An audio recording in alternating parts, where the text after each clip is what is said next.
Alright, so this is a no BS, no nonsense guide on how to start creating content. By the end of this video, you'll have your first 9 pieces of content ready to schedule post on any social media platform of your choice. Yes, you heard that right. By the end of this small video, you'll have your first 9 pieces of content ready. As simple as that, as straightforward as that. So let's get started. First of all, this video is not for you if you have the attention span of a goldfish. If you do, then just click off this video right now because it's not going to be of any use to you, and don't waste another 3 minutes of your precious time on a valuable actionable advice video. Instead, go scroll some reels and you'll get more dopamine, you'll get more value there. So let's get to the meat and greet of the video. About my journey. So you may ask me, okay, who the hell are you? Why should I listen to you about content creation? What authority do you possess? So just for your information, I have over 12,300 followers on X, which used to be called as Twitter.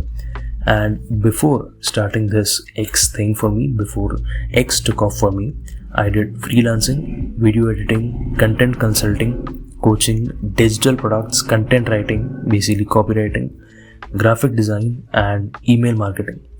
All of these aspects, I have generated over 5 figures in revenue, earned thousands of dollars with just writing online and creating content online.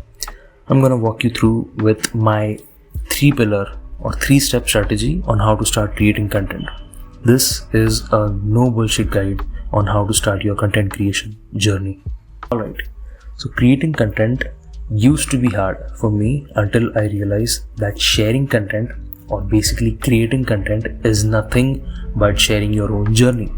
Let's say, for example, if you're a graphic designer and you want to be a freelancer, you want to serve clients, you want to serve international clients, you want to remote work from anywhere, become a digital nomad, all the content there is in the journey itself.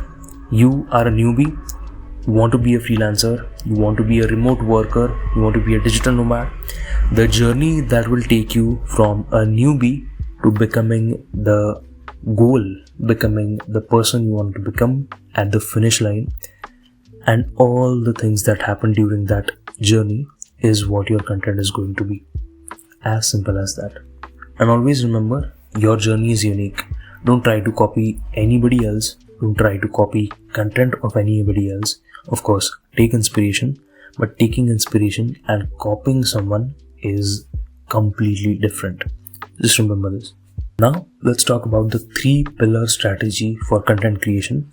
What this signifies is you choose 3 topics of your own choice or 3 skills that you want to learn, and you want to build a personal brand around these things in the future. For me, it was coding, writing online, and personal branding and business. Basically, I started learning to code and building websites as I was pursuing computer science engineering. I started writing online and technical writing, copywriting, emails, newsletters. I also have a newsletter with over 1,000 subscribers. So all of this stuff, and again, mix this with personal branding. I also built digital products, coaching clients. I also take coaching clients who want to grow on X and who want to start their own journey, who want to monetize their personal brand. This is the 3-pillar strategy that I use to base my content around. The framework that we're going to use to create limitless content on demand is the GPA framework: growth content, personal content, and authority content. What each of these mean is basically, in growth content, you offer tips, you offer insights and valuable tactics to grow. For example, if you're a graphic designer, you offer tools, resources, and hacks which make you a better graphic designer. In the personal content, you include your own experiences, unique takes on things.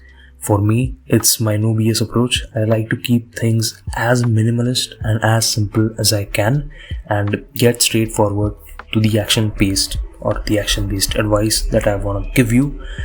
For example, this video itself, I'm giving you straight to the topic, straight to the chase. the meat and greet of the video where you know how to create content, and I also promised you that you'll have your first 9 pieces of content ready before this video ends. And let's see how. Just a small reminder, the lifeline of your content is going to be something like this. There will be ups, there will be downs, but the only thing that you should remember is not giving up, staying persistent. I am in the content creation game for the past 7 years. Yes, for the past 7 years, and only now in the past 2 years have I started to take pace. I've started to take off on Twitter, on X, and also my newsletters. So stay patient, keep persisting, stay relentless, and you will find your own edge, you'll find your unfair advantage, and that's how you grow. Now, your next 9 pieces of content that you can post on any social media platform you like. The first is 3 examples in the growth content strategy. First is, what resources did you learn the skill from? Again, the same example of the graphic designer. Where did you learn graphic design from? List some tools, resources, tutorials, blogs. It can be anything. How can someone who is 1 step behind you, or even 10 steps behind you for that matter, start learning graphic designing? Again, what are the 3 hurdles that you faced while you were learning graphic designing? And keep in mind, you don't have to be a top-notch graphic designer to share these pieces of content. You just need to be 2 steps ahead of your audience. When I used to share coding content, I didn't used to share how to build this mega website and sell it as a software and, get acquired by $1 million company. No. I just used to share some snippets. I used to share cheat sheets, basic threads on how to grow as a developer, which I myself was learning throughout my journey. Next is the personal content. What is one lesson this year has taught you? Simple. What unique belief you have about work? For me, it's my no-nonsense approach. And again, an approach that sets you apart. Now I'll tell you, this thing, the personal content thing, this is something that will be evolving throughout your journey. You can have one unique take on a specific aspect in your beginning of the journey, but as you progress, you actually realize that, okay, this approach is not the most efficient, this approach is not the best, and you may evolve, you may change opinions. So keep this in mind. Don't get hard stuck on opinions or beliefs about anything. Next is the authority content. This basically proves your competence. This proves that you know the hell that you're talking about. How did you overcome imposter syndrome? Next is the authority content. I've included 3 examples in this, and what authority content does for you is basically prove your competence. It shows to your audience that you know what the hell you're talking about. As simple as that. The 3 examples include, how did you overcome your imposter syndrome? This is basically lack of confidence when you get started learning a new skill. What recent win did you get for yourself? This can also include clients if you are already advanced in your journey. And third is making a bold claim about your work.